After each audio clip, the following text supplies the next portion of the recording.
Thierno Alassane Sall jënd na attention dañu bokk Sénégal ñu bokk diine mais duñu bokk bàmmeel. Il faut qu'on se dise la vérité. Au moment où le pouvoir est en train de se renforcer, certains crétins comme Makhtar le Kagoulard veulent nous imposer Thierno Alassane Sall. Il est qui? Moi, il can. Partagez une vidéo pour Makhtar le Kagoulard, quoi. Mais ce gars-là, il est culotté. Moi, il can pour les boys de Sonko. Sonko n'a pas de boys. Sonko a des leaders comme lui. Il a des Sénégalais qui comprennent les enjeux actuels du développement. Makhtar le Kagoulard. Sonko a des militants braves qui ont une tête pleine. Des jeunes militants qui réfléchissent au processus du développement global du Sénégal dans un contexte mondial. Makhtar le Kagoulard, il n'y a pas de cancre dans PASTEF. Il n'y a pas de cancre, Makhtar le Kagoulard. Le moment est venu de fermer ta gueule. Si tu as des menaces, tu que ce toubey, tu as dit Thierno Alassane Sall. Ak yow mi sa dom ak say jabar. Mais nous, nous sommes morom. Tu es aux États-Unis, nous sommes en Europe. Yo, Makhtar le Kagoulard, tu es aux États-Unis, nous sommes en Europe. Et yo, on se connaît au Sénégal. Dans le milieu du hip-hop, tu as échoué. Tu traînais des casseroles dans le milieu du hip-hop, le showbiz sénégalais.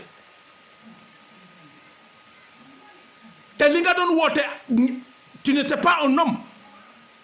Parce que rap bingadon def mu nek ben genre rap révolutionnaire, tu as fui tes responsabilités, tu ne l'as pas assumé. Parce que binga amé quoi fi ak kara ci nga daw. Yo Makhtar le Kagoulard, tu n'es pas un homme. Va reporter la pagne et tu fermes ta sale gueule. Du yow ya ñi menace so amé ay menaces, tu es un homme. OK, on se rencontre au Sénégal ou quelque part. Parce qu'il y a l'Europe, il y a les États-Unis, il y a l'Europe, nous sommes les États-Unis comme de l'eau à boire. On s'en fout quoi.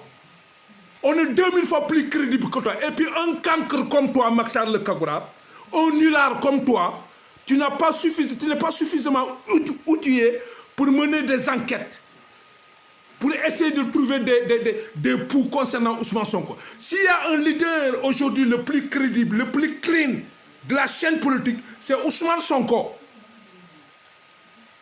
Makhtar le Kagoulard. Sinon, la machine de destruction de Macky Sall dans le Tchikaw. Mais c'est parce que si Macky Sall, il y aurait renseignements généraux, il y aurait tout, il y aurait le peuple. Vous nous trouvez ben tâche, ben motif pour dire que Ousmane Sonko, c'est parce que nous savons c'est un gars clean, amuñu dara. Mais Thierno Alassane Sall, il est responsable du bilan de Macky Sall. Parce que si vous avez un yeah. Mi yon fofu légui dem na be sen digënté neub na c'est pourri mu jënd delu ci wat. Donc il n'est pas cohérent. Makhtar le Kagoulard, ton leader Alassane Sall, il n'est pas cohérent dans ses combats. C'est-à-dire Sénégalais ken du len nax. Ñun mën nañu nax, vous ne pouvez pas utiliser l'intelligence des Sénégalais là pour ngeen mëna tok ci bop Sénégalais yi. Yow da nga am problème. Ton leader est un produit qui ne peut pas se vendre parce qu'il est responsable du bilan de Macky Sall. Et les Sénégalais du Dundu, Thierno Alassane Sall, moi je côté beaucoup na ci hein. Oui. Parce que dugg na ci gouvernement bi jënaat duggaat. Conflit bu mu am Macky Sall ci pétrole bi. Mais ñun bokku ñu ci gouvernement Macky Sall té téwul ñi ngi am conflit ak Macky Sall sur les biens du Sénégal. On va continuer à te porter le VAR, yo Makhtar le Kagoulard, et nous allons porter le VAR à ton leader. Ousmane Sonko est libre. Il est libre. Il est nickel. c'est le leader aussi de l'opposition, c'est le leader de l'opposition. Aujourd'hui, c'est son droit absolu de voir des gens qui sont positifs dans leur combat. Des Sénégalais qui sont honnêtes, qui croient au Sénégal. Des Sénégalais comme lui qui disent le Sénégal avant tout, les Sénégalais avant tout. Mu tek programme ak ñooñu, tek coalition ak ñooñu, dem ak ñoom. Bu dee loolu moo leen métti yow Mactar le Cagoulard. Parce que sa leader àndul ak Ousmane Sonko n'a pas fait un choix pour ton leader. Mais yow ak sa leader, allez vous faire voir ailleurs. Nous, c'est le Sénégal qui nous aime, qui est important. Ce n'est pas une personne, Mactar le Cagoulard. Encore une fois, vous êtes très nuls. Comprenez que l'enjeu aujourd'hui, c'est le Sénégal. L'enjeu, ce n'est pas Ousmane Sonko. L'enjeu, ce n'est pas Thierno Alassane Sall. Arrête de nous fatiguer avec ces problèmes crypto-personnels. Mactar le Cagoulard, arrêtez de nous faire chier. Les Sénégalais sont fatigués avec vos problèmes crypto-personnels. Le combat aujourd'hui, c'est comment? C'est le Sénégal. Le combat, comment faire pour sortir le Sénégal dans cette situation-là? Comment faire pour apporter des projets, prendre le pays et mettre le pays dans les rails? Comment faire pour récupérer nos ressources, lapider par ce pouvoir? Thierno Alassane Sall en fait partie. Mactar le Cagoulard. Il faut que ça soit clair. Alors, tu es averti. Soit tu reviens à la région, tu es poli, tu restes tranquille, tu sois un garçon poli, ou bien tu vas nous retrouver sur ton chemin. Parce que nous avons dit que nous avons argumenté, parce que ce leader, l'homme saltena, parce que beaucoup de gens Macky Sall. Il est comptable du bilan. Aujourd'hui, Thierno Alassane Sall. Il est comptable du bilan. Mais Ousmane Sonko n'est pas comptable du pouvoir de Macky Sall. Au contraire, Ousmane Sonko a perdu son travail, son job, à cause de la mauvaise politique de ce régime de Macky Sall dont faisait partie Thierno Alassane Sall. Et ce même Ousmane Sonko a été radié par Macky Sall. Malhonnêtement, Thierno Alassane Sall était dans le gouvernement. C'est le APR. Alors si ce Thierno Alassane Sall sort aujourd'hui, malgré lui, c'est son affaire. C'est leur casserole.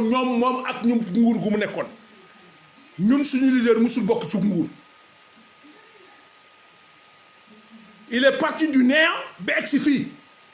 et puis la différence entre le mouvement de Thierno Alassane Sall et le parti PASTEF, c'est que c'est les militants qui ont fait PASTEF. Et ce sont les militants qui continuent à faire PASTEF. Et c'est les militants qui continuent à saigner pour les activités politiques de PASTEF. Ce n'est pas pareil avec Thierno Alassane Sall. Il faut que ça soit clair.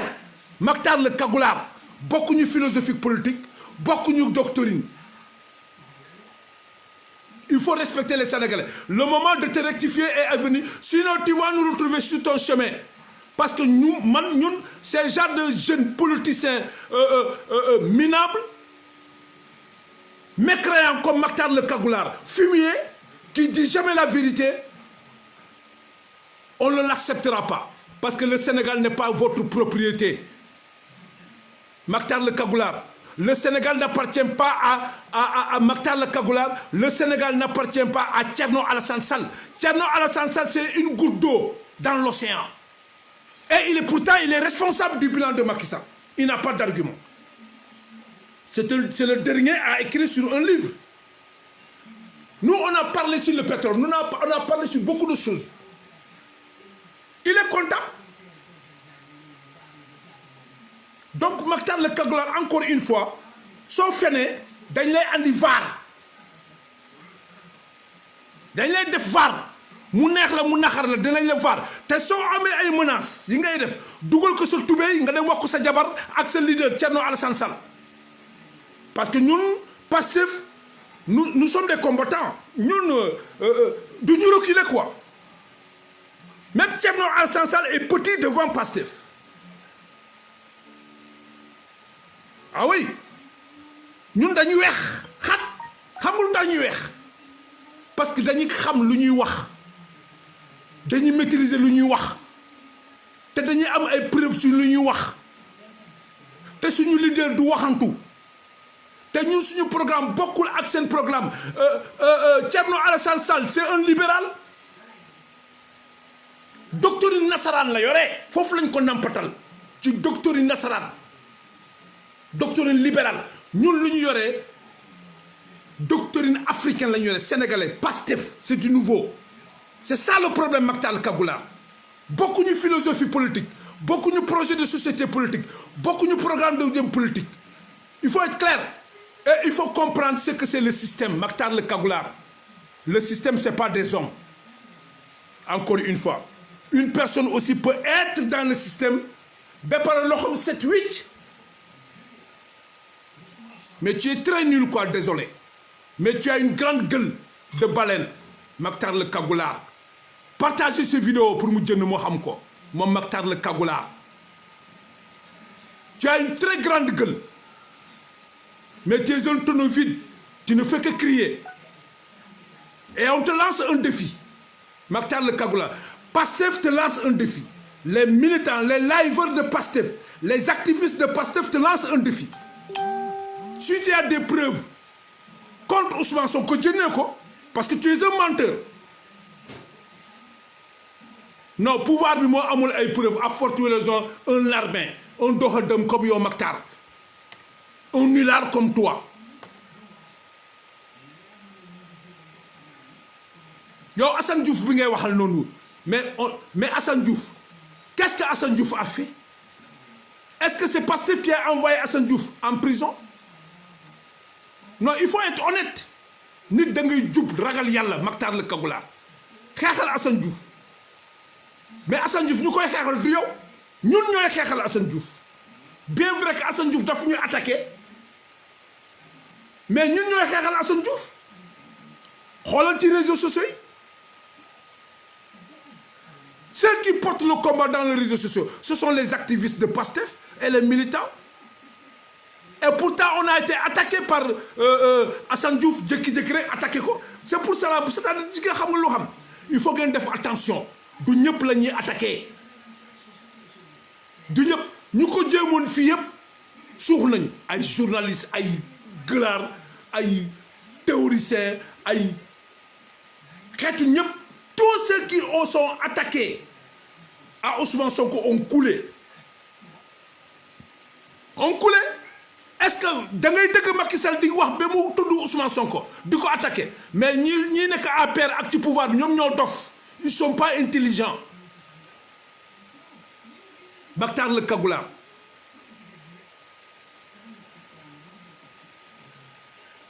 da ngay xeexal sa leader pour la leader non c'est-à-dire le leader de l'opposition c'est le peuple qui le fait du Assane Sall fii nga ne way Ousmane Sonko dafa war dem fekki Assane la muy wuti ci Assane Sall qu'est-ce qu'il va chercher chez Alassane Sall Thierno Alassane Sall lan lay wuti foofu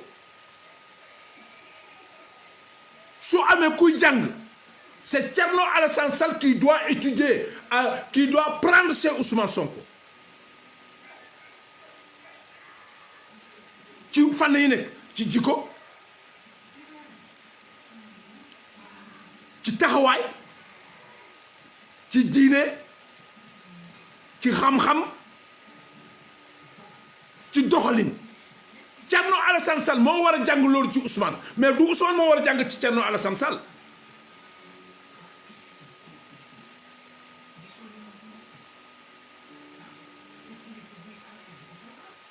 Mactar Kagoula yow c'est-à-dire c'est pour ça moo tax gis nga échantillon nit ñi mel ni yow ñoom ñoo tax sa leader du am crédibilité ay carences rek la il va traîner des carences parce que yow cancre nga quoi tu es un cancre yow débat sax munoo teg débat ba mu jóg mu élevé xam nga yow ci ñoom yow ci groupe ñoom Hélène Tine nga bokkoon Hélène la pardon le groupe ñoom Hélène la de réew mi ñiy saaga yow ci groupe yooyu ñu nga bokkoon Mactar Kagoula tous les sales deals tous les sales besognes aux États-Unis sa loxo ngi ci biir Mactar Kagoula Non, attends. Nous, on est clean. Nous, on est clean.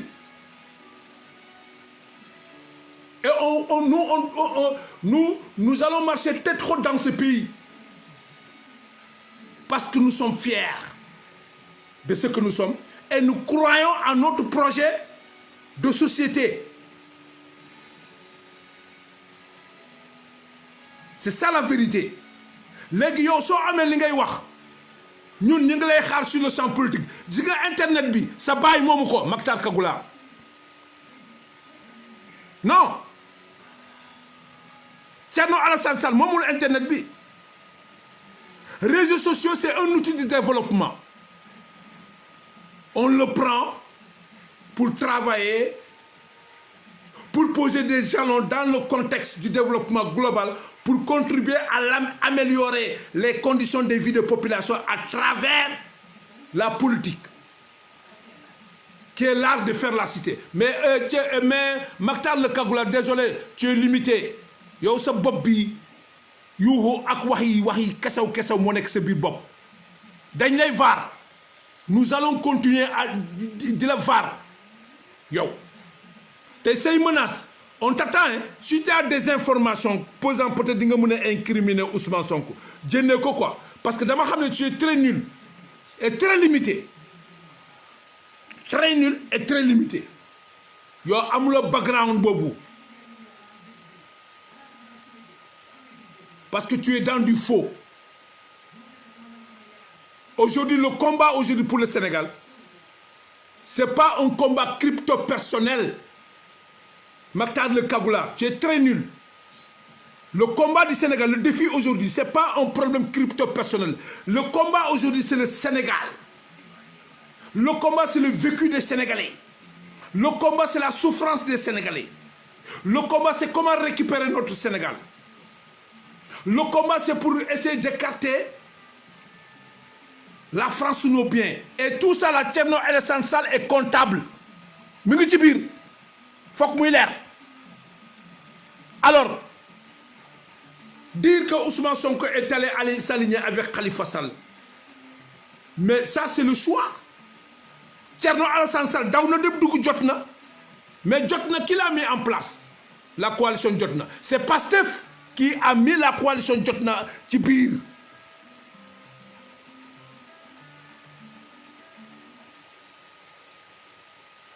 Pourtant coalition Jotna boobu Alassane Sall foofu la daw dugg mais Thierno Alassane Sall su gëmee boppam am philosophie teg boppam leader bi nga koy wooteel mais na teg coalition am à part.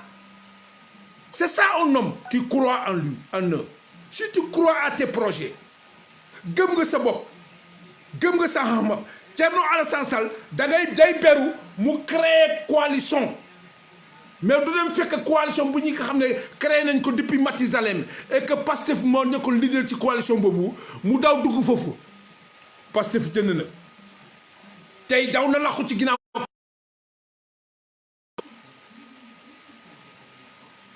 C'est-à-dire ñun duñu aligné avec une personne sale qui a les sales. Pastef du aligné ak ñooñu quoi.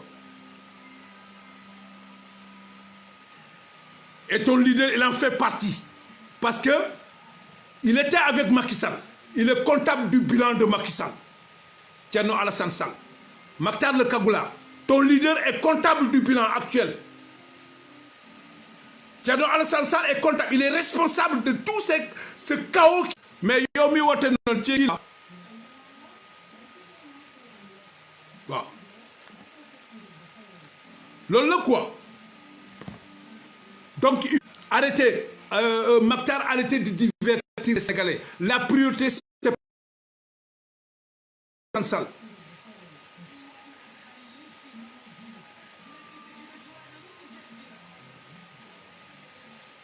La priorité c'est pas Ousmane Sonko. La priorité c'est le pays, le Sénégal.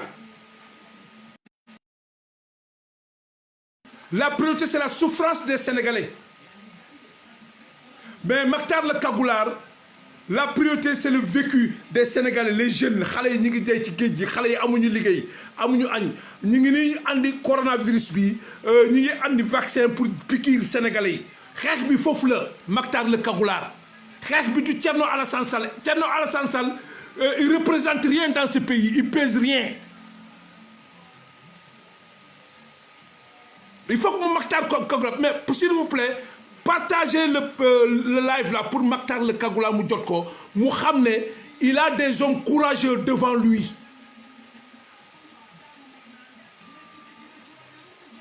Le combat, c'est pour alerter les populations ni banni le vaccin.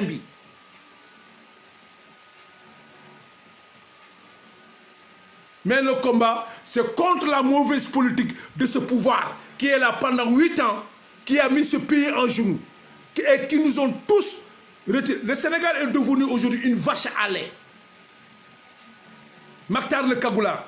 Le Sénégal et les Sénégalais sont devenus une vache à lait. Yo xam dañ leen rat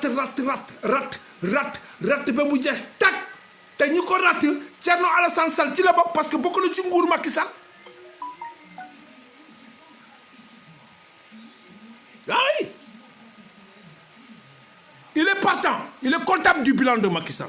Donc aujourd'hui xeex bi du Ousmane Sonko wala Thierno Sall yow da ngeen am problème crypto parce et pourtant sa leader Thierno Alassane Sall daw na dugg coalition jot na te coalition jot na boobu kan ñoo ko samp Pastef les patriotes ak ñeneen ñi parce que gëmul boppam.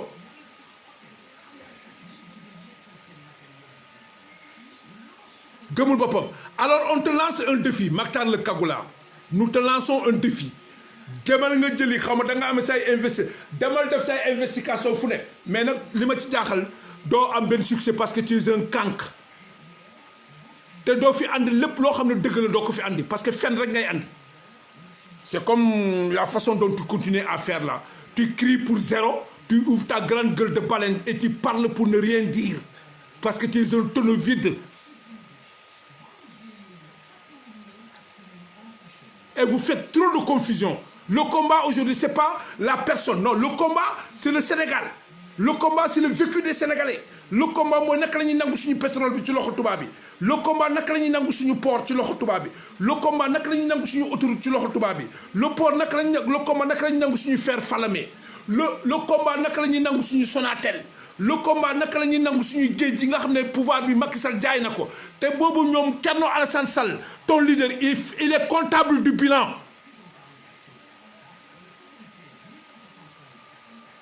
Il est comptable du bilan, Thierno Alassane Sall. Maktar le Kagoula, ton leader que tu soutiens, Thierno Alassane Sall, il est comptable de tous ces conneries-là. Alors il faut se racheter. Moudjene. Mais xam Sénégalais xamul ku togn. Sénégalais ku feyu la xam. Même scénario rek.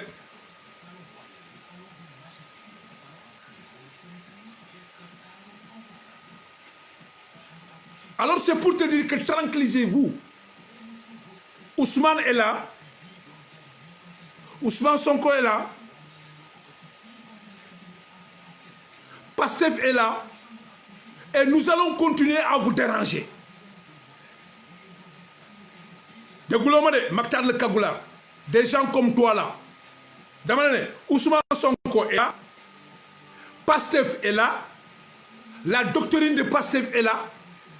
La vision de Pastef est là.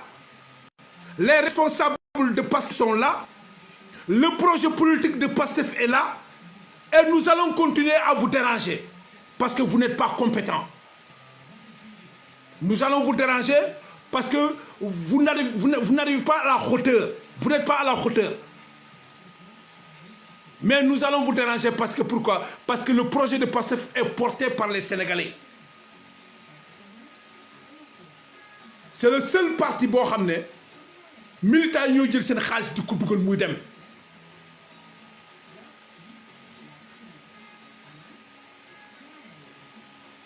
Et c'est le seul parti boo xam ne son leader taxaw na ne leen wut leen fépp foo leen gis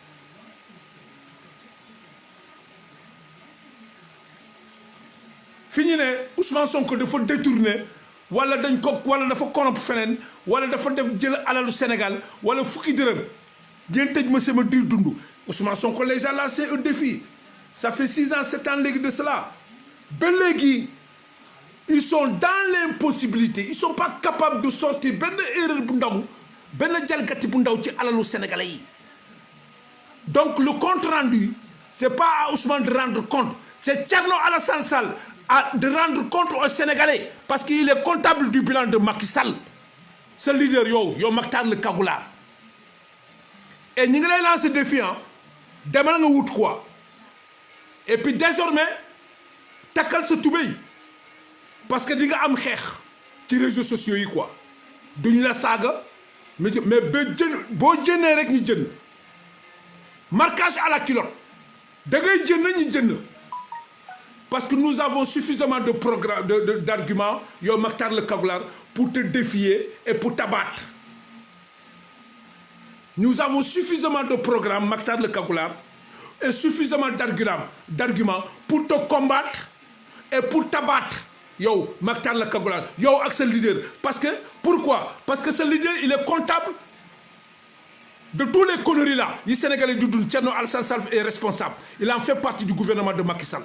2 fois mu ngi ci dugg. Donc il est comptable du bilan. Par contre ñun suñu leader musul dugg ci ben gouvernement. Au contraire ñom Thierno Alassane Sall jamono bu mu nekk ci nguur gi ñom ñoko xex ñi licencié ko. Donc ñun suñu leader nous on est tranquille hein. Waaw bu ñu tëddee dañuy nelaw. Parce que suñu leader dafa clean te produit bi ñu am dafa xew ci jamono te dafa neex c'est neex na jaay.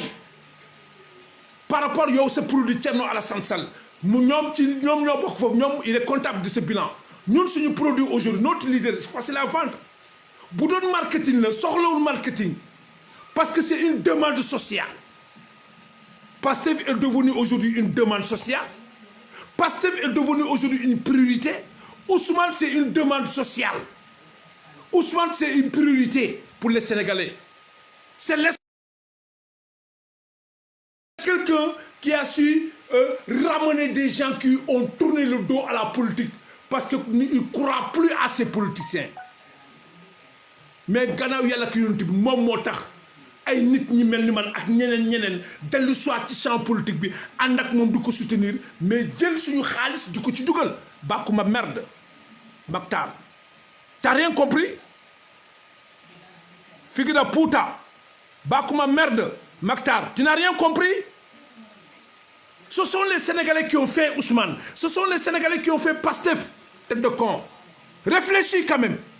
Mais malheureusement, tu ne peux pas réfléchir. Tu as un réflexe, Bobo. Ok, parce que tu es un cancre. Mais si tu es intelligent, si tu étais intelligent, on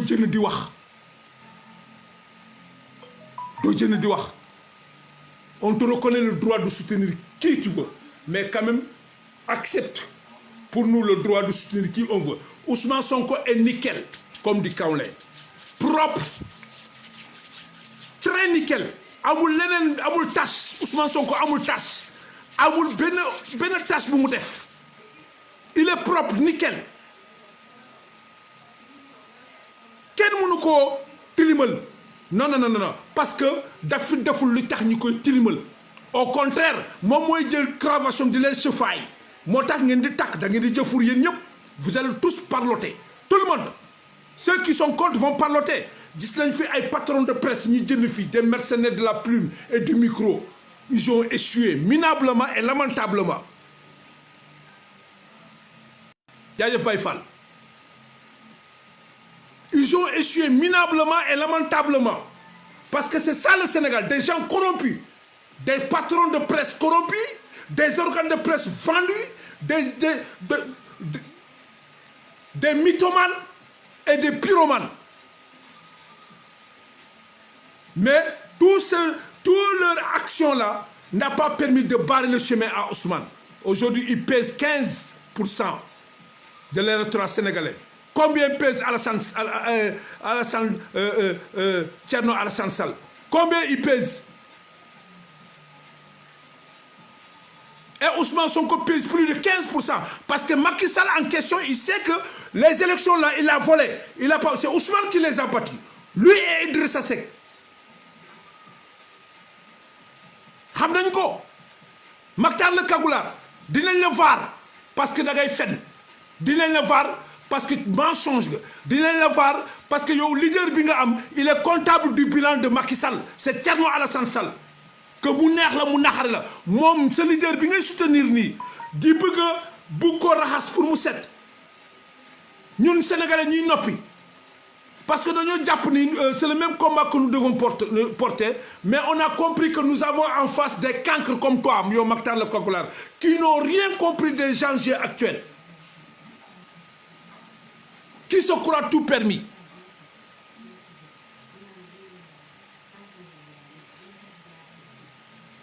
Tu nous retrouveras sur ton chemin. Tu nous retrouveras sur ton chemin. Parce que pour des dignités là, nous avons un peu de dignité. Pour des éthiques là, nous avons un peu d'éthique. Pour des déontologie là, nous avons un peu de déontologie. Pour des ragal yàlla ñoo leen gën a ragalee ñoo leen gën a jub ñoo leen gën a nekk gaynde gën leen dàq leen ñeme wax dëgg foofu ñoo leen gën a crédible soo weddee organise waxal seen leader Thierno Alassane Sall mu ñëw ci plateau mu dajeek Ousmane Sonko ñu débat ñu xool les cadres de Thierno Alassane du mouvement Alassane Sonko là du mouvement Alassane Thierno Alassane Sall nañu ñëw avec les cadres de Pastef à la fin nga gis les leaders les cadres de Thierno Alassane Sall ci plateau yi fii tu vois que Pastef qui fait face s'il y a des élections Pastef est prêt Pastef est prêt à aller des élections sur les élections ñu rek ñoo koy réclamer fii le fichier le débat du fichier c'est nous ñun ñoo ko yëkkati du Thierno Alassane Sall c'est pas les autres partis politiques la bataille du fichier là ñun ñoo ko yee c'est nous qui avons réveillé les militants activistes de Pastef c'est nous qui avons réveillé la bataille du fichier électoral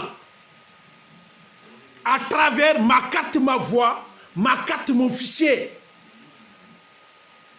attention Mactar le Kagoular les militants de Pastef bokkuñu ak yéen genre yooyu nga xam ne da ngeen di jël di yuuxu rek pour ne rien dire aujourd'hui si les gens une partie de l'opposition qui parle yàlla ça n'existe pas Thierno Alassane Sall doo ko dégg mu wax fichier électoral Thierno Alassane Sall doo ko dégg mu wax commission électorale doo Thierno Alassane Sall jamais nga dégg muy investir moi c'est là il est dans la dénigration ay dénonciation te il est comptable de ce bilan Mactar le Kagoular dañ lay waar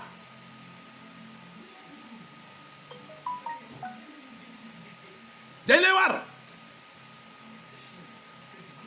aujourd'hui si le débat est porté sur les plateaux de télévision là c'est les activistes de Pastef ñun ñoo fi jóg commencé dénoncer fichier électoral bi révision fichier électoral bi carte d'identité yi ak l'organisation des élections tey bu demee ba ay certains politiciens de l'opposition du ñëpp nag jël xeex bi c'est les activistes de Pastef nous à travers ma carte ma voix ma carte mon fichier et bu ñuy massifier au niveau dans l'internet ah même pas un mois dugg nañ ci 8000 et quelques nouveaux adhérents 8000 et quelques nouveaux adhérents Mactar nous on prend pas les réseaux sociaux pour jouer nous prenons les réseaux sociaux pour porter le combat pour les Sénégalais mais pour porter le combat pour le Sénégal nous avons une mission nous avons des objectifs clairs on n'est pas là pour insulter des gens mais quiconque nous insulte on se venge ça c'est clair parce que ay nit la ñu ñoom gënuñu kenn du ñu saaga kenn mais képp ku ñu saaga ñu fayu et ça c'est clair ça fait partie du combat nous on vous appelle sur la bataille des idées des projets Thierno Alassane Sall am na projet am na ko jëndee mu teg Pastef am na projet am nañ ko jëndee mu teg ñu xool kan ban projet moo gën pour Sénégal Mactar le Kagoular campagne bi passé fii bu am fii ku projet bu gën fii Sénégalais tànn ko mooy Pastef mais xam nga boo nekkee un tonneau vide qui fait trop de bruit soo amulee une capacité d'anticipation soo mënulee réfléchir pour comprendre les enjeux actuels mondiaux et les enjeux boo xam ne Sénégal fa la toll mais doo am argument pour débattre Mactar Kagoula parce que tu es nul tu es limité et say menaces dugal ko sa tubee nga dem wax ko sa jabar ak say doom ak nga dem wax ko sa leader Thierno Alassane Sall yow tuuti nga trop pour jéem a menacer nit ñi tu es tellement culotté et tellement limité très néfaste nuisible pour la société tu es très nuisible pour la société et ça se voit parce que ta façon de raisonner ta façon de voir les choses ta façon de porter le combat sont tellement nulles que les Sénégalais ne vous écoutent même pas parce que ignorant nga quoi tu es un ignorant vous ignorez les enjeux actuels dans lesquels se situe le Sénégal et comment faire pour soulever épargner les Sénégalais et le Sénégal de ces cafards là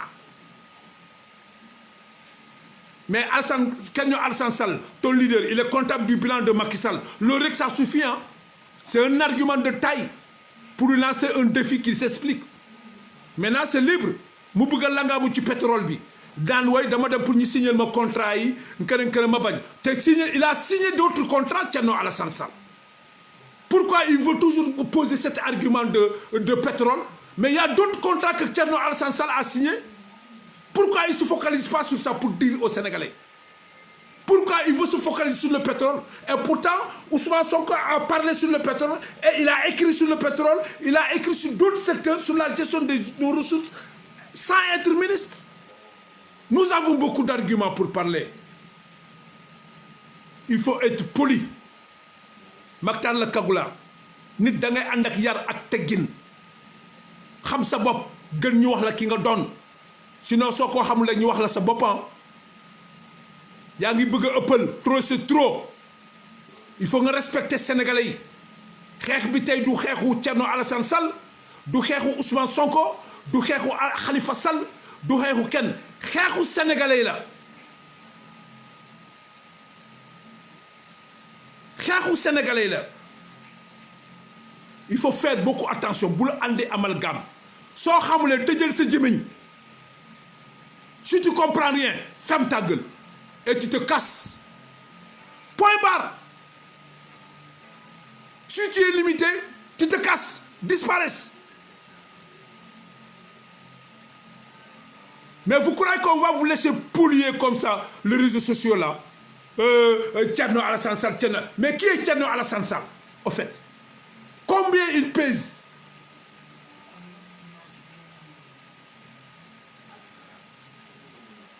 combien pèse Thierno Alassane Sall c'est pas ce Thierno Alassane Sall qui est allé se réfugier dans la coalition Jotna créée par qui Pastef mais attends il faut nga am cohérence soo xamee ni yow dañ lay yóbbaale si kin nga gestoo la yóbbaale gestoo la yóbbaale da ngay tëj sa jëmiñ nga téye sa làmmiñ yow Mactar Kagoula c'est pour te wax la nii yow ak sa leader si kin ngeen gestoo leen yóbbaale vous ne pesez rien vous n'êtes pas une urgence vous n'êtes pas une demande sociale par rapport à Pastef et Ousmane Sonko il faut arrêter c'est le seul parti dans l'histoire politique du Sénégal bi nga xam ne c'est les militants qui mettent leur argent qui mettent leur sueur qui se battent des jeunes c'est extraordinaire soo gisee jeunes yi ni ñuy xeexee mais da ngay ne c'est extraordinaire kooku Pastef rek c'est du nouveau musul am Sénégal une parti politique comme Pastef discipliné très discipliné dans tous les secteurs et ce ne sont pas des tonneaux vides il n'y a pas de tonneau vide à Pastef depuis les leaders les chefs les responsables jusqu'aux plus petits militants c'est une tête pleine très poli correct nag bu ñu dem meeting mais dañuy correct nekk Saasumaan sur lycée Saasumaan ñëw toog ànd ak yar ak teggin amul meeting amul sabar amul musique ñu toog positivement ñu déglu seen leader mu développé mu toj parce que seen leader xam na ni xeetu militant yi mu am Pastef du ñu ay cuune borom xam-xam lañ le plus petit militant il est plein il a la tête pleine Mactar le Kagulaar du ñu ay cuune dañuy ñëw toog góor jigéen mag ak ndaw dañuy ànd ak yar ak teggin déglu seen leader mu développé ngir ñi xam seen leader lan lay wax ngir ñi xam seen leader projet bu mu andi pour Sénégal lan lay wax ban njëriñ la ci am comme ça militants yooyu bu ñu fa jëndee ñu mun a porter message bi ci population bi jusqu'au plus fin du Sénégal comme ça militants yi dañuy demaat porter message boobu parce qu'ils ont compris le contenu du message et la portée du message délivré par leur leader qui est Ousmane Sonko parce que dañuy ñëw yi ànd ak yar ak tegin toog si seen chaise sol seen i costume cravate jigéen ñi macha allah dóor seen i ndoket sanse ba nice jeunes yi teg gel yi teg ñu ñëw toog troisième âge bi macha allah sanse ba nice ñëw toog xoolal habillement Pastef rek bokkul ak yeneen parti doo fa gis ku jël di taasu di fecc taasu wala di tëgg sabar di xeex di damm ay toogu déedéet Pastef c'est un parti qui regroupe des militants civilisés ay saasuman dañuy ñëw correctement déglu yar ak teggin déglu orateurs yi gars yi développé toj militants yi jël liñ ciy jël dem moo tax si nga amuñu problème pour massifier parti bi parce que dañuy maîtriser les projets du Pastef c'est parce qu'ils ont compris le combat porté par le président Ousmane Sonko moo tax tey mu nekk une demande sociale moo tax mu nekk une priorité pour sauver le Sénégal et dans tout cela c'est pas la personne de Ousmane Sonko qui est important mais c'est le projet porté par Ousmane Sonko qui a été conçu par des citoyens sénégalais regroupés autour d'une organisation qui s'appelle Pastef les Patriotes.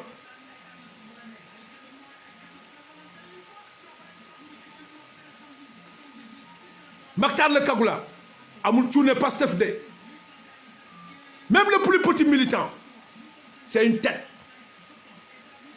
Mactar le Kagulaar je t'invite nga xool activiste Pastef nu muy demee rek nga xool boy militants yi sur le terrain nga xool jeunes yi sur le terrain bu ñuy massifier mais da ngay bëgg da ngay kontaan da ngay xam ne ñii c'est des gens yi xam li ñuy def la et puis ndeysaan dañu civilisé ça suma non munoo gis boy yooyu ba nga bañ leen c'est pas possible tu ne peux pas voir un militant de Pastef nga bañ ko si tu es honnête sa diggante ak yàlla munoo gis un militant de Pastef nga bañ ko c'est pas possible parce que démarche bi ak philosophie façon de faire la politique macha allah bokkuñu ak kenn un Pastefois du dugg feneen ñi daxa ko Sénégal déedéet dañ leen ne ñu yéen la ñu yàkkamte ñu ngi leen di wut Mactar le Kagulaar les massificateurs du parti bu ñu ne salaamaaleykum gars yi dañ ne waaye yéen la ñuy kan la Pastef ñun yéen la ñuy xaar yéen la ñuy wut donc c'est devenu une priorité nationale. Et l'aura de ce parti Pastef, l'aura de ce président Ousmane Sonko qui incarne le projet de Pastef a dépassé les frontières du Sénégal. Aujourd'hui, son aura est devenu international parce que c'est un espoir pour l'Afrique. Pas seulement le Sénégal, pour l'Afrique. Et c'est lui, sa personne et ce projet qui fait peur à l'Occident. Même l'Occident a peur de lui.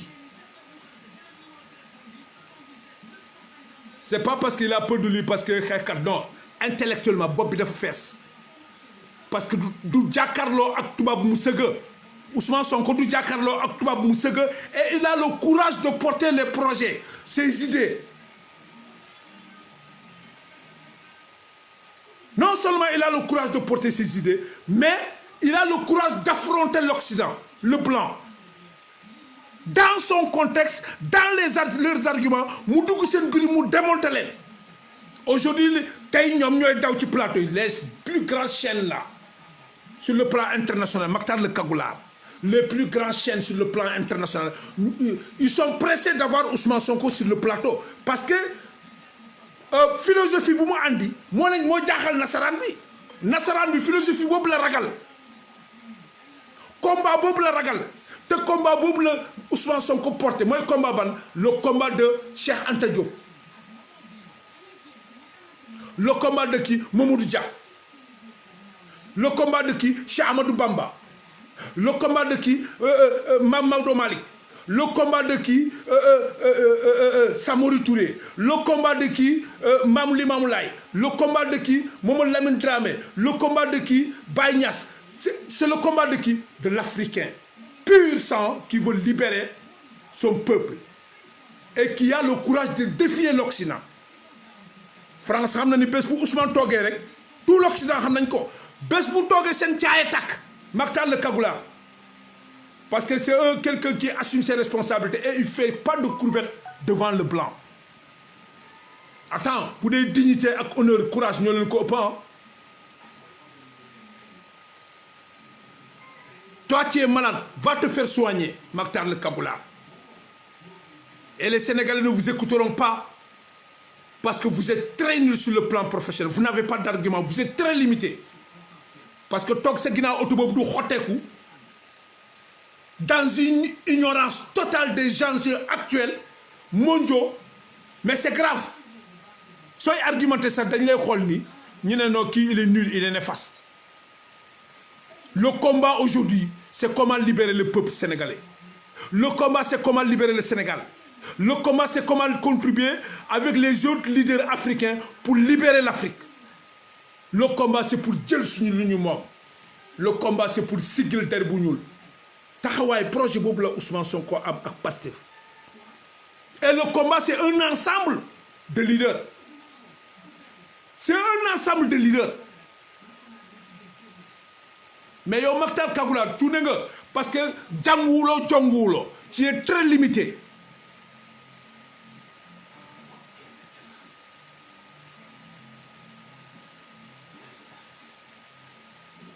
et te Ousmane Sonko qui s'y pique qui s'y frotte s'y pique ah oui les faits sont là ñu ko doon songu ñoom ñëpp suulu nañu egg nañ terre dem nañu ardo jaratuñu dara jaruñu na maître El Hadj Diouf barki démb rek samedi rek mu ngi woon plateau naka la xaw ma loo xam ne ndumbelaan la xaw ma lan soo ko déggee muy argumenté da ngay xam ne ce maître El Hadj Diouf là c'est quelqu'un qui est perdu dans ses propres projets dafa réer amul argument boo ko suivre da ngay xam ne kii bokkul ci contexte actuel du combat des Sénégalais il est hors sujet et c'est que tous ces arguments là c'est de l'enfantillage maître El Hadj Diouf je suis désolé moom il a une haine tellement que xol bi dafa ñuul jalousie il appartient à l'obscurité des leaders ñi nga xam ne ils sont dans l'obscurité moom maître El Hadj Diouf ci ñuul la bokk moo tax gis nga xol bi day xat parce que bu gisee Pastef mu gis Ousmane Sonko xol bi day bax comme safara mais dina continuer di bax parce que xam nga lu tax parce que El Hadj Diouf qui criait ici oui le député du peuple bëgguñu jaay réer lamañ parce que maître El Hadj Diouf il a la grande gueule et il n'a jamais gagné de procès maître El Hadj Diouf c'est extraordinaire non seulement c'est un avocat qui a la grande gueule mais jamais gagné un procès yu mu gagné procès Micmac la avec l'État sur Karim Wade point final voilà l'exploit de ce gars-là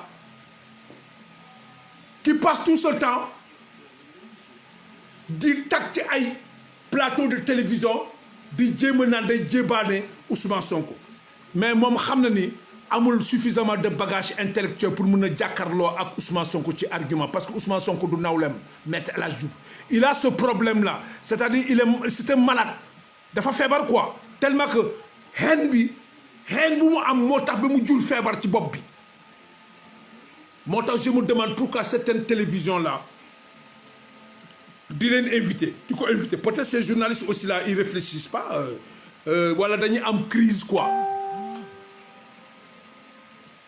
de chroniqueur mais du benn moom sax fi nga xam ne moom vraiment il est nul il est néfaste moom Maître El Hadji Diouf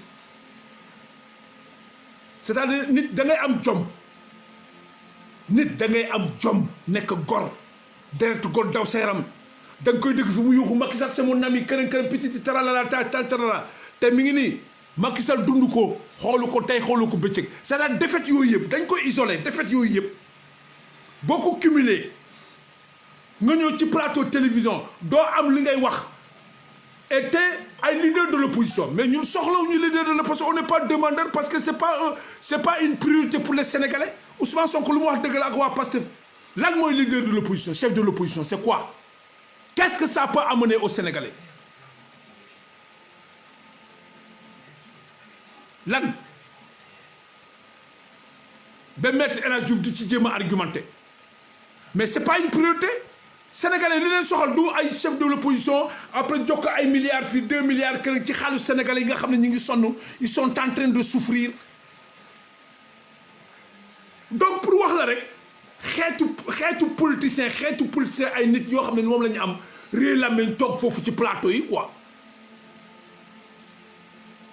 di jéem a argumenté pour naan dañuy wut pour convaincre Sénégalais yi ou bien pour jéem a yàq image Ousmane Sonko non mënuñu yàq image Ousmane Sonko et ils peuvent pas combattre Ousmane Sonko parce que Ousmane Sonko c'est le peuple Ousmane Sonko c'est la population Ousmane Sonko c'est une demande de la population Pastef c'est la population Ousmane Sonko c'est une priorité de la population Pastef c'est une priorité de la population te Pastef ce sont les militants qui ont fait Pastef à part Dieu te moom gis na bu mu menacé Ousmane Sonko fi moom Maître El Hadji Diouf fii taatam tàng na de fan la mujjee daw dañ ko faj ñaan ñoo ko faj moom xam na ci diggante séeréer ak joola bu mu menacé fi Ousmane Sonko taatam tàng na de moom Maître El Hadji Diouf oui mais xam nga nit ku ñàkk jom mais cette fois-ci gis nga cette fois-ci doo rëcc parce que cette fois-ci du ñu xool kal bi nekk diggante séeréer ak joola non waaw comme yow da nga ñàkk jom amuloo argument yow sa plateau yëpp Ousmane Sonko moo la traîner te dina la traîner parce que mi ngi fii macha allah kaar yal na ko yàlla aar day gudd fan dund c'est-à-dire projet bi li ñu bëgg a def pour ñu lu ñu namm ci moom ñu ngi koy ñaan yàlla il est là il va continuer à vous déranger yow Maître El Hadji Diouf sa xol mooy dagg rek mais doo ci mën dara et c'est pareil pour les autres hein yow bokk nga ci ñu ko essayé woon quoi vous avez tous coulé yéen ñëpp vous avez coulé yéen ñëpp te képp ku mu ci toogal ci débat mu yeey la dana wax ba wër la juróom-ñaari yoon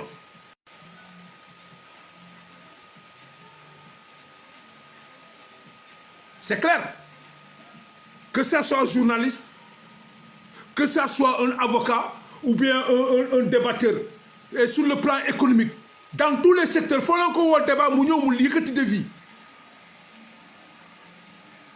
attention Pastef ay cuune nekkuñ ci te may wax sénégalais Idrissa Seck il va finir président de l'Assemblée nationale bind leen pour wan leen ni ñun militants Pastef ils ne sont pas des cuune Idrissa Seck président Assemblée nationale foofu lay mujjee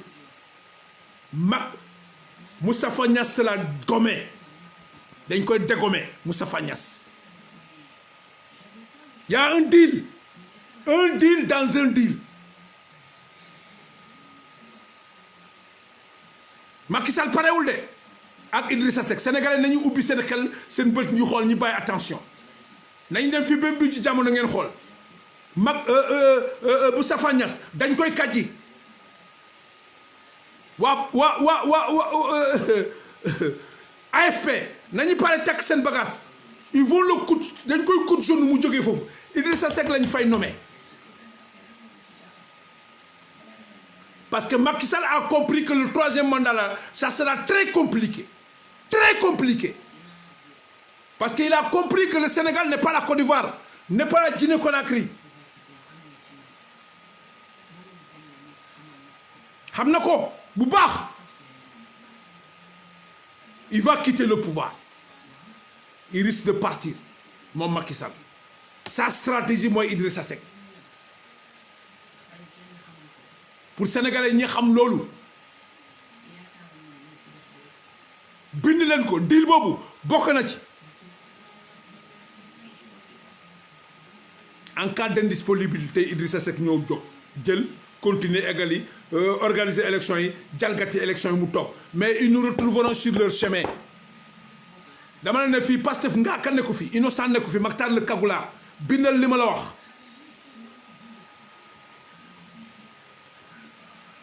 bindal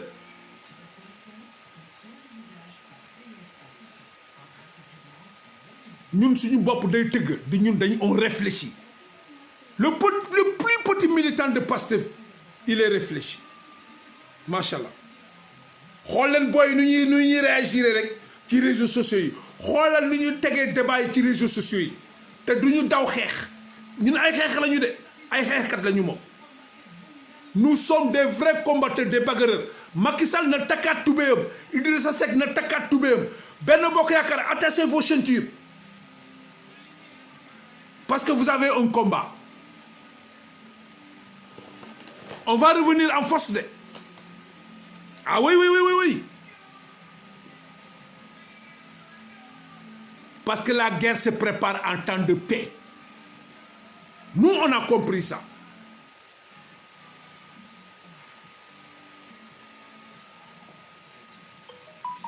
Nous dañ ko xama te lépp lu ñu leen wax rek que ce soit les activistes ou bien les liveurs de Pastef qui sont dans les réseaux sociaux lépp lu ñu leen wax da ngeen ci teg seen bët y compris suñu leader Pastef lu mu leen wax rek dañ koy gis mi ngi nii tey même assemblée nationale bu jëlee parole la majorité pète des plombs dañuy jënd wala léegi dañuy toog di yuuxu di wax di saaga kërën kër ba nit ñi duñu argumenté parce que amuñu xam-xam xamuñu lan mooy politique xamuñu lan mooy définition politique xamuñu ni politique mun nga ci jaamu yàlla ba yàlla la yërëm la ci.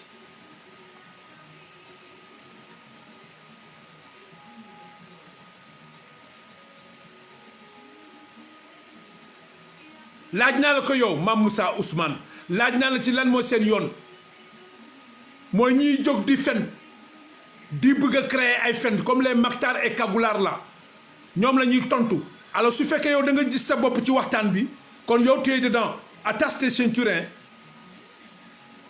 si je comprends quoi parce que politique bi Sénégal kenn moomu ko Sénégalais yi ñoo moom Sénégal. Et chaque citoyen Sénégal a le droit de développer cette idée mais na nga ko teg ci yoon ci respect ak ci xam-xam ah oui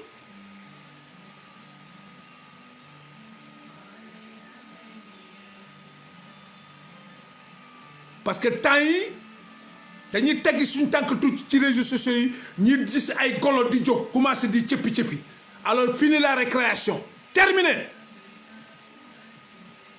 Fini la récréation, hein. C'est terminé. Nous sommes combattants, nous avançons sur le terrain. On progresse.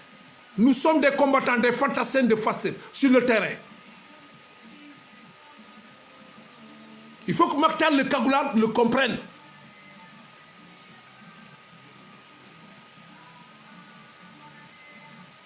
Lolu moy deug quoi. Sénégal weesu na jël di ko caaxaane Sénégal war ñu jël Sénégal di ko fooyee li nga xam ne ñëpp a ko bokk kenn du ko fooyee 16 millions de Sénégalais ñoo fi nekk waruñu jël di ko fooyee un groupuscule un poignée de jeunes gens war ñu téye 16 millions de Sénégalais en otage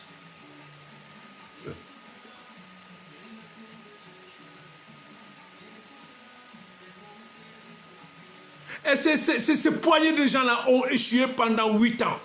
Ils ont échoué minablement et lamentablement. Les gars, amuñu ben argument, amuñu ben bilan.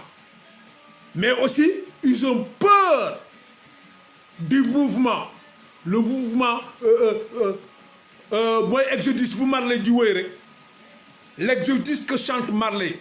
Movement of Jap people. Pouvoir bi daf ko ragal quoi. Parce que tey manifestation bu am rek Macky Sall dafay jaxasoo moo tax ñuy jëlee seen décret boobu dañuy bëgg a tënk askan bi ci ay décret Covid 19 mais ñoom ñoo créé Covid 19 ñoom c'est eux c'est Macky Sall. Macky Sall ak son régime là c'est eux qui ont amplifié le Covid 19 parce qu'en pleine Covid 19 il a lancé son programme de quoi visite économique. Après mu ñëw amul argument mu ne vivre il faut apprendre à vivre avec le virus là. Ouais, mais donc il faut laisser les gens apprendre à vivre avec le régime, avec le virus. Donc pas de décret. Si le président Macky Sall dit aux Sénégalais apprenez à vivre avec le virus, donc il n'y a pas de décret. C'est une façon d'arnaquer la liberté d'expression du peuple sénégalais.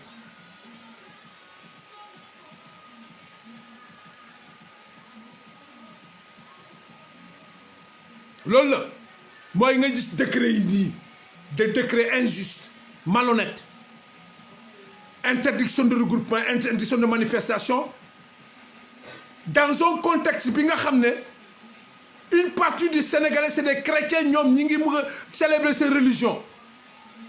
Nous sommes des musulmans. Def nañ fi Magal Touba. Et pourtant amul déflation coronavirus. Def nañ fi Gammo Tivaouane amul déflation coronavirus. Kaolack def nañ sen manifestation mais amul propagation coronavirus. Pourquoi est-ce que ñom chrétiens ñi wara def sen Noël tay ñi jëne décret bëggu ñu wax coronavirus nouvelle tendance. Nouvelle tendance boo xam ne c'est pour ñoom ñoo c'est imaginaire et avec des chiffres incorrects ñoom ñoo ko créé ko tout simplement pour gis nañu temps yi avec les renseignements généraux là que tissu social bi dafa boy na quoi. Alors Macky Sall dafa ragal movement of Jap people daf ko ragal Macky Sall manifestation ñemew ko alors xam ne bés manifestation ne boum rek ça va péter. Parce qu'aujourd'hui, il est en position de faiblesse. Il ne fait pas le poids. Cette batterie de 30 communicateurs là, pour nous dire les réseaux sociaux et la télévision, les ministres et les directeurs de société, pour nous défendre sur les plateaux. Défendre un programme. Quel programme tu défends? Tu défends un programme fantôme, un programme qui n'existe pas, un bilan fantôme. Mais Macky Sall n'a pas de bilan.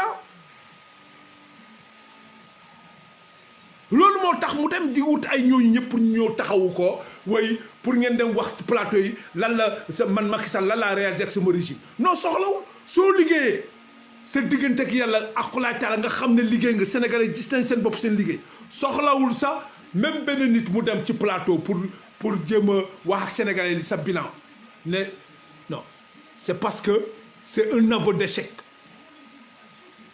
c'est un aveu d'échec de ce pouvoir de Macky Sall. Mais c'est du cinéma. Tous ces gens-là, c'est-à-dire, moi, je dis que nous avons respect. Parce que, si les ministres sont face à la presse pour voir, mais si vous dégluez ça, vous savez que nous avons Sénégalais. C'est du cinéma, quoi. C'est de la mascarade. Franchement, nous avons arrêté. Ils n'ont qu'à arrêter, quoi. Oui, ce pôle de je sais pas, d'orateurs là, non, ça suffit quoi, n'a pas arrêté. N'a pas respecté les Sénégalais quoi. Parce que ça ne marchera pas. Doudem. Lola. Alors mon dernier mot c'est quoi? C'est dire à Macky Sall et son gouvernement. Le pont Émile Badiane aujourd'hui est en état de délabrement avancé. Le pont d'Émile Badiane de Ziguinchor. Et Ziguinchor fait partie du Sénégal. Le pont est en délabrement avancé catastrophique. Barrière yëpp nëbb nañu daan nañu si suuf pont bi boo fa duggee catastrophe la ay oto mënuñu dajee ci pont Émile Badiane ñaari oto mënuñu fa dajee muy poids lourd muy transport en commun. Macky Sall, il y a un danger, une bombe qui est là. Le pont Émile Badiane est devenu un pont de la mort parce qu'il a commencé à tuer des citoyens sénégalais. Le pont de Tobor, pareil.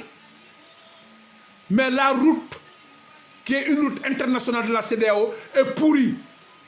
À partir de Ziguinchor Tobor, c'est un danger, Macky Sall.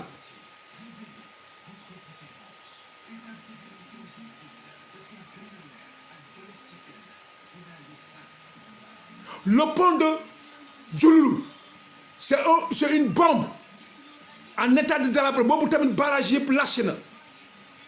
Les grilles de protection yëpp lâché na. Pont bi ci suuf dafay baaje.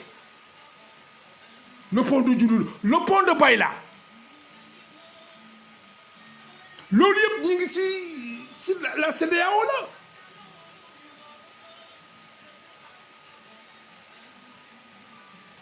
Loolu yëpp c'est ñu ngi ci CEDEAO. Bés bu amee catastrophe rek dana asphyxier économie région bi quoi. Et ça c'est toute la Casamance, mais aussi la Guinée-Bissau sera affectée, mais la Gambie aussi. Donc tous ces ponts qui sont sur cette route-là, c'est une route de la CEDEAO, Macky Sall. Il y a un danger. Alors pourquoi cette politique d'exclusion? Pourquoi cette politique de blocus? Pourquoi cette politique de marginalisation? Pourquoi Macky Sall? Pourquoi 8 ans la boucle du Boulouf eggul, boucle de Kalounaay yuuxu ngeen ko besoon na dara. Vrai parcours combattant la boucle du Fogny c'est le chaos. Finalement c'est les jeunes qui sont allés chercher des troncs d'arbres fa la ñëw daab dàq suuf tali bi pour oto yi mën a dem. 8 ans Macky Sall, tu es au pouvoir avec tes équipes, y compris les fils de la Casamance qui sont ministres dans le gouvernement de Macky Sall. Ils sont tous responsables. C'était comme si la Casamance ne fait pas partie du Sénégal. Avec toute la potentialité socio-économique que regorge cette région et toute cette richesse que regorge cette région appartient aux Sénégalais, pas aux Casamancés, mais aux Sénégalais. Et s'il est exploité, peut servir à tous les peuples sénégalais. Parce que vous allez aujourd'hui en Casamance, vous allez trouver des gens un peu partout qui ont quitté dans toutes les régions, qui ont compris les opportunités qu'offre cette région-là. Ni sans pouvoir ni tout. C'est une mosaïque culturelle. Potentialité socio-économique, richesse, amul benn région bu ko am. Mais pourquoi Macky Sall pendant 8 ans yaa ngi bloqué région boobu? Est-ce que mën nga expliquer Sénégalais yi? Parce que tout simplement, d'après man li ma xalaat, parce que tu as perdu cette région-là politiquement, Ousmane Sonko daf t'a battu. Simplement, le règlement, parce que tu as perdu la région. Parce qu'un jeune leader t'a battu. Mais Macky Sall, mais il faut comprendre que Ousmane Sonko et Pastef et la coalition Pastef, c'est une demande sociale, c'est une priorité des Sénégalais. Et ça n'a rien à voir. Bien vrai que tripoter nga ba toog ba jël élection yi, alors tu es devenu le père de la nation. ñi la votel ak ñi la votelul yëpp yow yaay seen kilifa. Donc da nga war a am esprit de dépassement, esprit de leader boobu moo tax Youssou Ndour mu ne la il y a nécessité de mettre un leadership. moo tax Youssou Ndour a parlé de leadership, mais il faut essayer de décortiquer le message de Youssou Ndour. C'est-à-dire si Youssou Ndour parle de leadership, il parle un leadership pour tous les Sénégalais, sans dissection, sans exclusion. Région est petit bok, parce que c'est l'argent du contribuable sénégalais.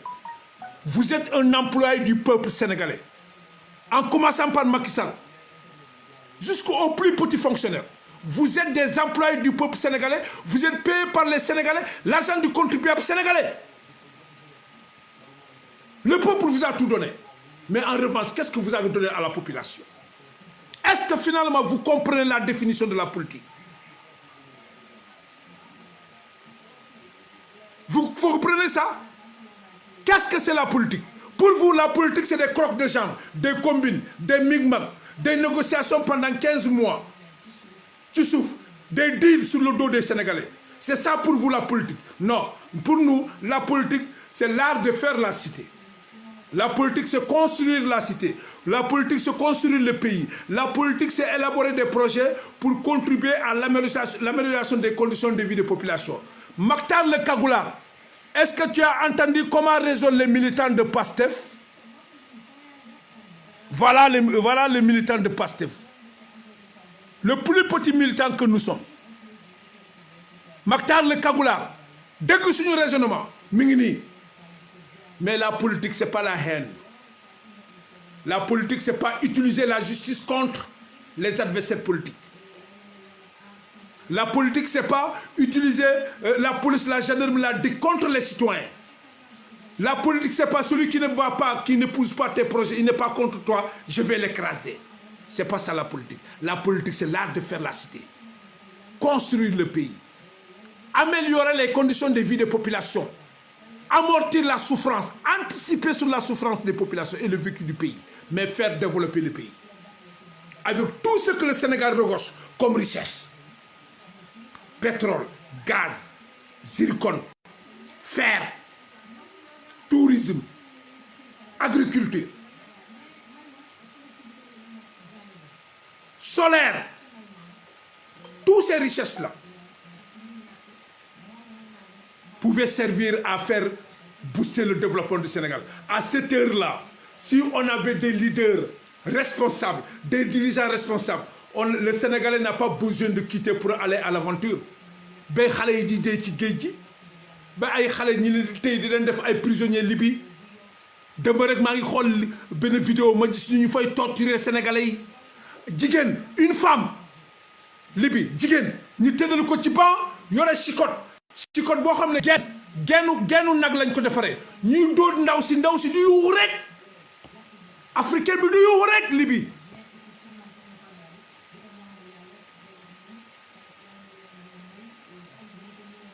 Et pourtant, tout ça, c'est la faute de nos dirigeants.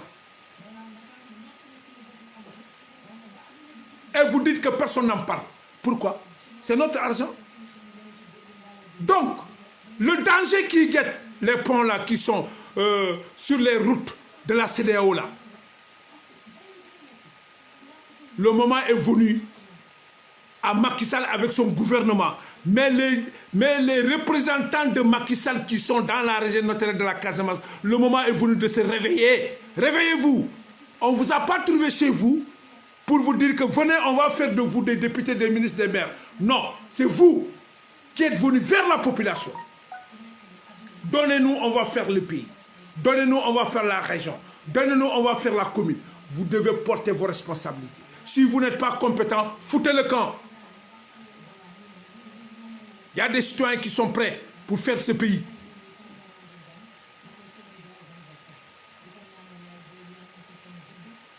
Il faut le comprendre comme ça.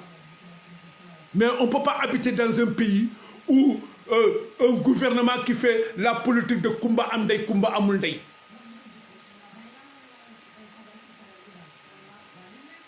La politique de la violence. Makhtar le Kagoula. Est-ce que les militants de PASTEF nous raisonner? C'est ça le combat.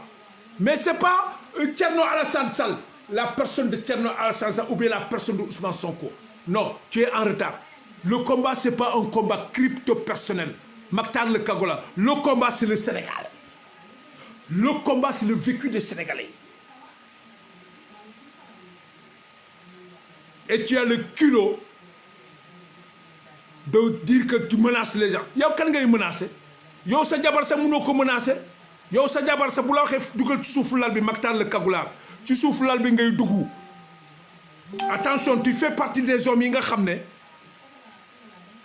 sen jabar ñoo leen yilif bu ñu leen duggaleen ci bir lal bi nga ne muut ma mot nga tëj sa jëmeñ. Yow tu n'es pas un combattant. Et menace là, encore une fois dugal ko sa bir nga dem wax ko sa jabar ak sa doom ak sa leader Thierno Alassane Sall mais Ousmane Sonko du sa morom du moromu sax Thierno Alassane Sall. Aujourd'hui Thierno Alassane Sall il est comptable du bilan de Macky Sall même s'il est dans l'opposition. Il faut arrêter.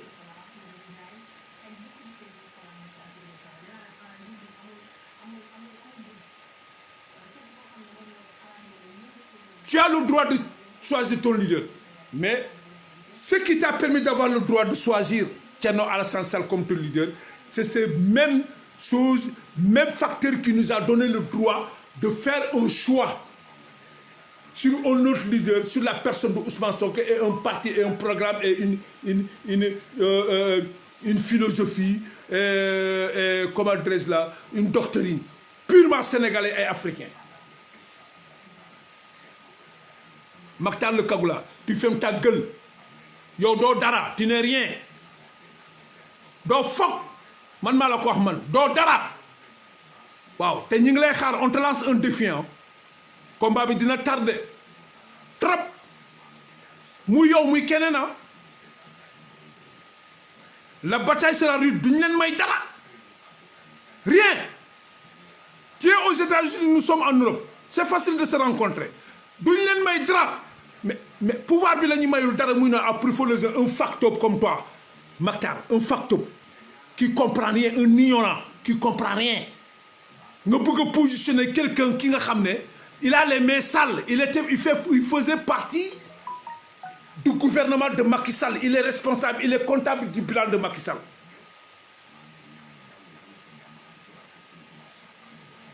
Moi, Thierno Alassane Sall qui est ton leader. Voilà. Ñi xamal la ko tey moom Thierno Alassane Sall xam na lu ñuy wax il nous entend. On lui montre du doigt, il est responsable. Wow. Il est comptable du bilan de Macky Sall. Quoi qu'on dise. C'est pas pareil avec le jeune Ousmane Sonko. Et il sera là, hein, Ousmane Sonko. Nous dañ fi exister quoi parce que nous là, non c'est fini quoi, yàqu ngeen quoi. Parce qu'aujourd'hui, tous les jeunes, il y a une réveil conscience, une réveil de conscience, de boum, extraordinaire. Là où Mamadou Dia a échoué, là où Cheikh Anta Diop a échoué, cette génération a réussi avec Ousmane. C'est extraordinaire.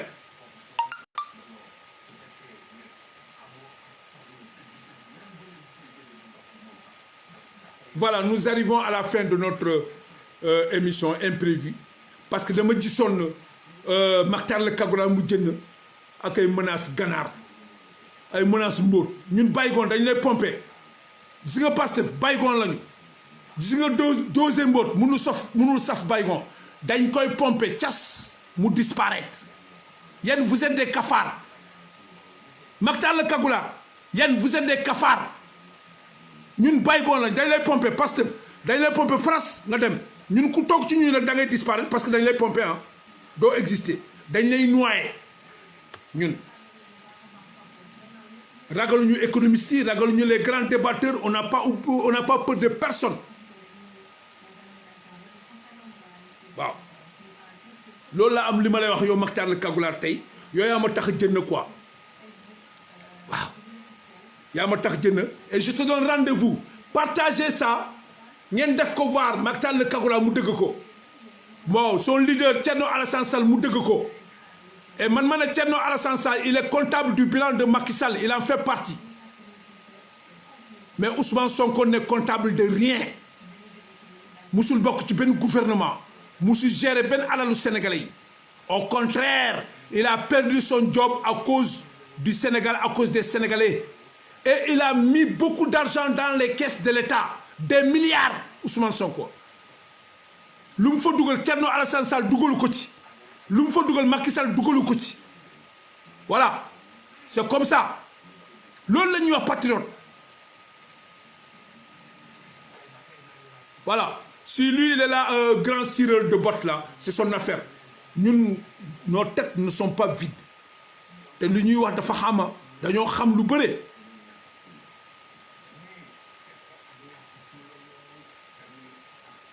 Et Macky Sall, les ponts qui sont en Casamance, il n'a qu'à il n'a qu'à se réveiller, quoi.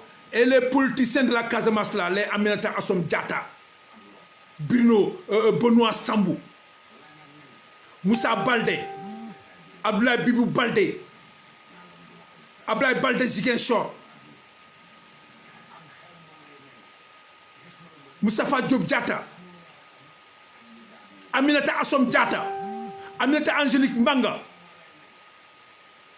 Innocence Ntap Ndiaye, Ablaye Badji, vous les politiciens qui sont de Macky Sall, qui sont les fils de la Casamance là, on vous attend au tournant.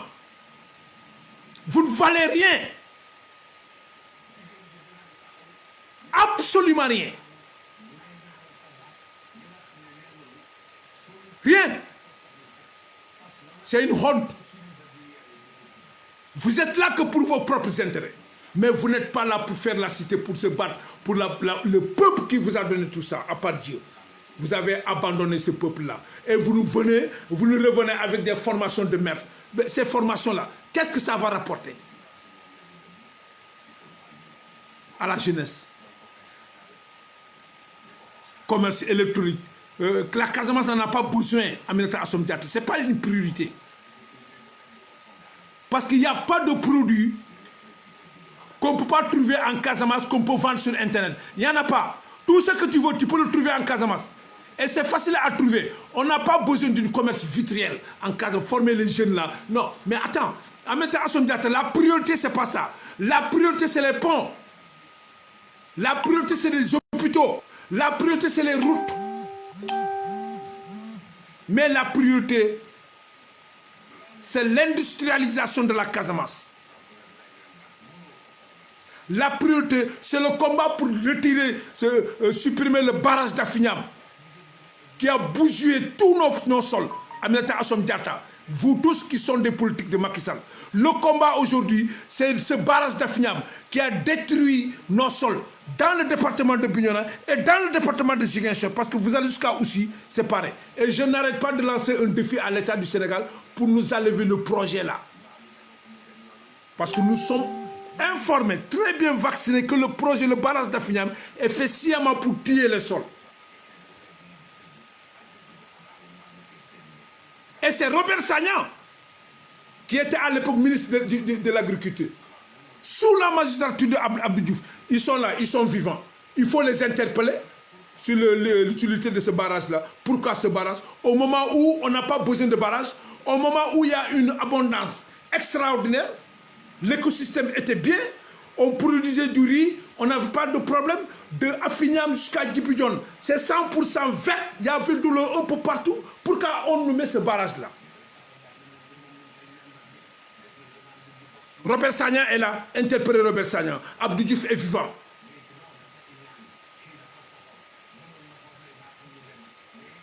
Il n'y a que l'un de Sané qui est parti. Aminata Assome Diatta. Le combat aujourd'hui, c'est quoi? C'est restituer le dossier de l'aéroport international de Tobor. Aminata Assome Diatta, vous qui êtes avec Macky Sall. Parce que la Casamance fait partie du Sénégal. Le combat aujourd'hui, c'est quoi? C'est relancer, réveiller le dossier du projet de l'aéroport de Tobor. Et ce projet de l'aéroport de Tobor là, c'est un projet du Parti Socialiste. Mais malheureusement, Abdou Diouf est tombé, Abdoulaye Wade est venu, il a trouvé les fonds, l'argent sur place, il a trouvé les projets dans les tiroirs, ils ont bloqué le projet là, pour après prendre les copies-collées pour aller faire Aïb. Pour aller faire Aïb. Attention. Mais le dossier existe, le projet existe. Et l'emplacement pour l'aéroport de Tobor est là-bas. Ça a été bloqué. Macky Sall n'en parle pas. Vous qui êtes là, vous ne parlez pas. L'État, c'est une continuité. Quel est votre rôle, vous les politiciens de la Casamance? Pierre Goudiaby a amené un projet pour la continuité du chemin de fer. De Tamba, Vélingara, Kolda, Sédhiou, Ziguinchor, Kafountine. Ah, Macky Sall a bloqué le projet. Vous qui êtes là, qui faites la politique de Macky Sall, vous qui êtes des fils de la Casamance, des ministres, des députés, vous ne parlez pas, vous ne pipez pas. Et pourtant, Pierre Goudiaby n'était pas à parler en haute voix. Macky Sall a piétiné. Et que vous voulez maintenant pour la Casamance, vote pour Macky Sall. Wallahi, la Casamance ne votera jamais pour Macky Sall. Ça, je voulais. Nous sommes là. Nous avons des outils de communication. Nous allons parler à nos parents. Nous allons parler à nos parents, ça c'est clair. Parce que nous sommes tous des Sénégalais. Et que le développement c'est un droit. Ça ne se négocie pas, c'est un droit entre le peuple et son gouvernement. C'est un droit, ça s'arrache. Mais ça c'est négocié entre le gouvernement et le bailleur de fonds. Ça c'est négocié entre les organisations de développement, les sociétés civiles avec leur bailleur de fonds, c'est négocié. Mais le développement est un droit, ça ne se négocie pas entre le peuple et le, droit, et le pouvoir. C'est un combat. Et nous allons nous battre pour arracher nos droits. Parce que nous sommes des Sénégalais. Parce qu'on n'acceptera pas qu'on nous exclue du développement global du Sénégal. Oui, si vous voulez faire partie du développement du Sénégal, votez APR, votez Benno Bokk Yakaar. Ça, c'était les propos de Macky Sall. C'est pour cela qu'on lui a rendu cette insulte. Et le combat va continuer. Non, on ne cédera pas. Nous allons rester à l'intérieur et on va se battre.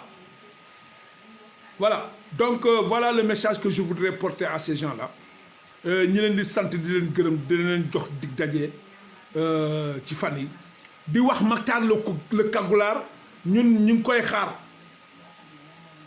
waaw te moom mënuñu tere nelaw quoi et ces menaces là su koy def na ko dugal ci tubéyam mu dem wax ko jabaram ak ay doomam ak leaderam Thierno Alassane Sall voilà Thierno Alassane Sall leaderam su wóoloon boppam day samp coalition boppam mais du daw di laxut ci coalition boo xam ne benn bokk coalition boo xam ne Pastef moo ko créé jot na